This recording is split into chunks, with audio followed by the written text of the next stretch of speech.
Honestly, I'm not even going to call it a trend. I'm going to call this a movement. It is seriously changing the world of skincare and beauty. Get the skinny on the top 3 skincare trends of 2020. So are bubbles bad? They'll leave your skin dry and inflamed, and they leave your hair dull and brittle.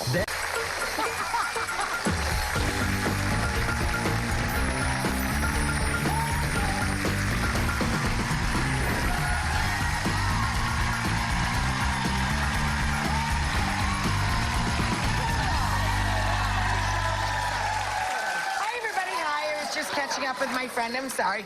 Welcome, everybody, and today we are talking about new skin trends that will keep you, shall we say, fresh-faced? Oh, I love that. Fresh-faced in 2020.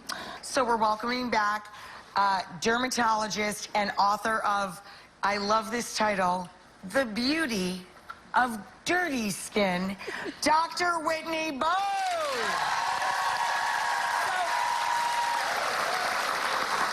As a little footnote from last year, can we tell everybody what you mean by dirty skin? So dirty is all about the healthy bacteria that live on your skin, and you want to take care of those bacteria because they will let you glow. So they're actually really important. So sometimes dirt is good.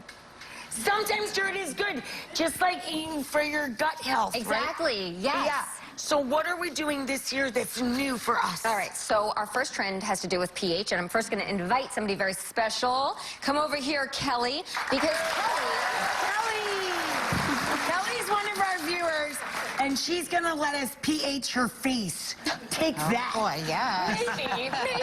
Okay. So Kelly, I'm sure like many of you guys, isn't really thinking about pH when she's purchasing her skincare products, right? But maybe she should be. So what is pH? So pH stands for potential of hydrogen, and it has to do with how acidic or how basic something is. So basic, another word for basic is neutral alkaline. and alkaline. Yeah, and you probably have heard of like people drinking alkaline water or eating alkaline diets. Those are hot right now. But Rachel, when it comes to the skin, is the opposite. So the skin does not like being alkaline. The skin likes to be slightly acidic. So let's take a look at that pH scale. So the pH scale centers on 7, which is neutral. Okay. Now anything to the left of 7, anything at the lower numbers, those are acidic. So I would say like vinegar, lemon juice would be on the lower end of that scale. So like a 1 or a 2. 1 or 2. Kind of a thing. Now, above 7 is considered alkaline or basic. So like baking soda would be around like an 8 or a 9 I on gotcha. that scale. Okay, so where does the skin like to be?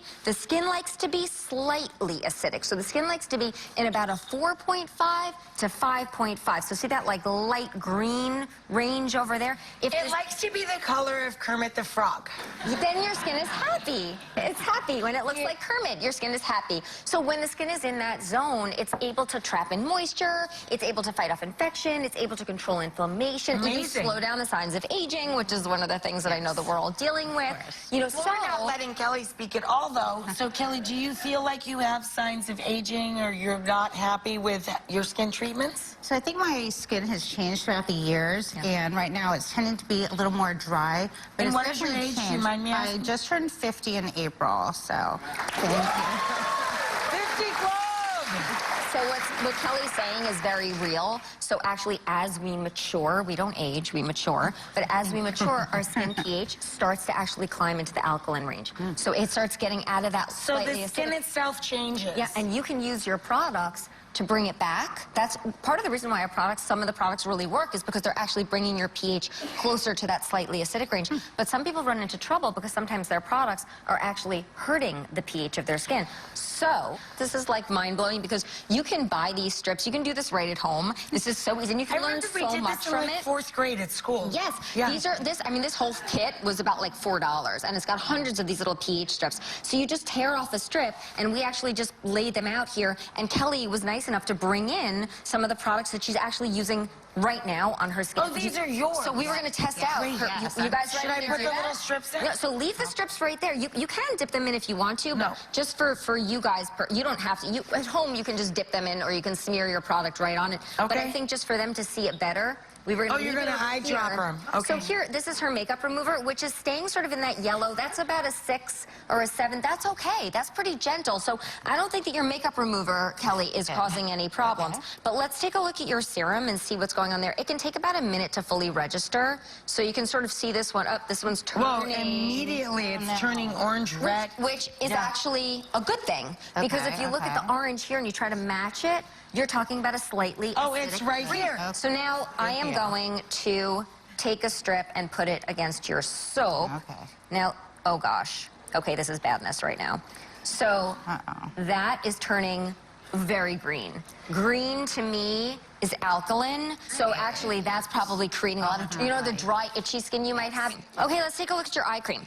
All right, so eye cream, I think you told me your eye cream has some retinol in it, which is actually a great ingredient. Oh, okay. So your eye cream is, unfortunately, you know, it's a little tricky because eye creams are expensive. Yeah. So all kidding aside, what you're saying is She can needs use that to like switch once out. a week. She Once can a honestly. week. Oh, if no, she don't uses switch it that, out. She can. But She limit can keep it. going. Just limit it. Limit Okay, it. If your limit skin this. is very healthy, it's able to rebound. You know, if you push And it outside that zone once a week, you'll Definitely be okay. switch soap, right? Soap, toss that soap because Throw soap that you away use and every stick it day. at There's home. no way that you can recover from that. No. Yeah. Okay, that's gone. So luckily, in the future, Right. a lot of skincare brands are actually going to be listing the pH right on the label. So they're going to be doing the work for you, which is just so cool. So I love that. So Kelly, thank you for joining us. Happy New Year. Happy New Year All right, as so well. Rach, Thank you, baby. Thank you. we're moving on. So trend number 2 in 2020. Trend number 2. Honestly, I'm not even going to call it a trend. I'm going to call this a movement. That's how big this is. It's called clean I better beauty. brace myself. Brace yourself. It's a movement. It's a movement, guys. No, it is seriously changing the world of skincare and beauty. What? It's called clean beauty, and clean beauty is really all about safety. So in the past, when new product would come out, the Right. focus was always on like that hot, sexy new ingredient that was added to the product. But with clean beauty, guys, it's actually about what ingredients are deliberately being left out of the product because Oh, I see. They're talking about the cleanliness of the product you're Yes. adding to your skin. Exactly. Right. So consumers, you guys, are becoming really savvy. So you're getting really skeptical, especially when it comes to the safety of these ingredients. Just like food. Yes. People have changed their diets over the years, obviously. Right. Because they've become more aware More about what savvy they're and more actually aware, eating. and Right. consumers want to know, and you know we want to do only things that are really That I understand. healthy and safe for our skin. So let's take a look at a label, an old label. So this is before the clean beauty movement. You might pick up a product, turn it around, look at the ingredient list, and you'd see this whole laundry list of chemicals, right? But hidden in that list, you've got some kind of controversial ingredients. Methyl, Paraben, butylparaben, sodium lauryl sulfate, Propylene. sodium lauryl sulfate, Terrible. dimethyl, this is a very complicated word. So this is if you want to impress your friends at Scrabble. Dimethyl phthalate, benzobutyl phthalate. dimethyl phthalate, benzobutyl phthalate. Right, so that's... those Like, I were- better remember that later. Well, Never. So now, actually, a lot of brands are making it easier for us because the labels are now going to look more like this. So take a look. They're going to specifically say, formulated without parabens, sulfates, or phthalates. So, like, what's the deal? Why are people worried about these ingredients? I'm going to give you guys a crash course on clean beauty, okay? So first, let's start with parabens. So parabens are preservatives. Preservatives are what I call like a necessary evil because they, you know, if you pick up your eye cream, you don't want to open up your eye cream and see mold growing in there, right? So that's the role of a preservative. So not That's all a good preservatives point. are bad, but parabens in particular are getting a pretty bad rap because parabens are known to mimic estrogen in the human body. So they're thought to be linked with fertility issues. So that is something you're going to be seeing more and more in 2020. So something else you're going to be seeing on the label is that free of sulfates. So what are sulfates? So sulfates are actually cleansing ingredients that are often added to like body washes, shampoos, because they're great at cleansing, but they actually do their job a little too well. Instead of just rinsing away, you know, the dirt and the grime, they basically sweep away strip too your much? skin too much. Am I supposed to put this in this bowl? So I can do it for you. What I was going to show you was this is sort of like a before clean beauty shampoo that is made with sulfates. So one hint that it's got sulfates in it is that it is amazing at making bubbles. Okay, so if you get that rich foaming lather... So are bubbles bad? Bubbles, unfortunately, are not so good for your skin and not so good for your hair. They'll leave your skin dry and inflamed, and they leave your hair dull and brittle. So we definitely don't want the sulfates in our shampoo. I'm just telling the studio audience, I actually use a shampoo called Low Poo. It doesn't bubble. It's called Low Poo. It probably like looks... low bubble shampoo. It probably looks more like this one. This is... It looks just like that. So it doesn't have sulfates in it, so it's not as good at bubbling. And you know what? That's okay, because then your skin and your hair are going to thank you. So you're going to see a lot more products that are formulated without... I'm doing the right thing for my hair. Awesome. So last, in the clean beauty movement, we're going to be talking about phthalates, that insane word that has way too many consonants Phthalates in a row. But you could win so many games with it.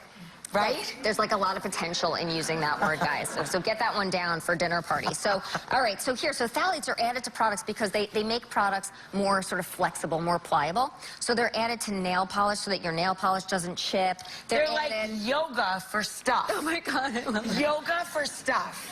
Yeah. It's totally yoga for stuff. I feel like I just like spit through my nose. So this is... So they're added to hairspray because hairspray, you don't want your hair to feel crunchy. You want your hair to be bendy, but do the flippy-do that you want. Right, you want your hair to do a downward dog, but you don't want to crunch the hair. So I'm going to have a hard time thinking about phthalates in any other way. So basically, phthalates, although they can do some wonderful things for cosmetics, they're a pretty controversial ingredient. In fact, a lot of phthalates are actually banned and restricted in Europe because they've been linked with hormonal effects. They can affect your reproductive system, and they've also been linked with an increased risk for obesity and diabetes. So for a lot of reasons, people are a little bit worried about phthalates. I get you. Yeah. So on to our last trend. Okay. Has to do with personalized skincare. So we've all been there where a friend is like, oh my God, I love this product. It's changing my life. You buy it. That's right. And you're kind of like, this doesn't really work for my skin. So there are a lot of companies and startups in 2020 that are trying to give you more personalized, more customized recommendations for your skincare. And one of them is called Hello Ava. So Hello Ava is basically like Match.com for your skincare products. I'm going to show you guys how it works because I actually did this a couple of days ago. So I started an account, I logged in, and then this chat bot named Ava, she pops up. So a chat bot is a computer program that simulates human conversation. Wow. So it feels like I'm texting with my new buddy Ava, and Ava's got lots of questions for me. She's collecting all of this data. She wants to know, what do I want, a simple regimen? Do I want a complicated regimen? She's going to collect all this data, ask me questions. And create your own. If none of that works for you, you can also go in and make your own. Customize it. I'm looking for a serum. I'm looking for a cleanser. I wanted a supplement. I asked her for a whole bunch of things, and then she asked me to send a picture in. So you can take a selfie, you can upload a photo. The more data that Ava has, the better, because what she does is it basically takes all of that data and then it feeds it into a computer algorithm. That is so cool. And it uses artificial intelligence, this is getting super futuristic here, to basically predict what skincare products are going to be for me. Minority Report was creepy. This is fun. This is cool. Well, I was very happy to hear that Did she pick well for you? I thought she picked pretty well for me. There is a human involved in this too, by the way. So it's sort of like 50% robot, 50% human. I was happy to hear that we weren't being completely replaced by robots. So these are the products that she recommended for me. And this is you. Yes. This is Whit. I'm excited to try these guys, right? Very interesting stuff. But you were happy with the experience? I thought it was really cool. And a human did attach to the connection that you made with the website. Better when the humans like sort of I piped in, agree. and I'm like, oh, I'm talking to a real person. Thank you, Whit. I like when this human tells us what's what with this stuff. Up next, it's a salty twist on sweet treats. Sounds good. Getting hungry. Oh, they're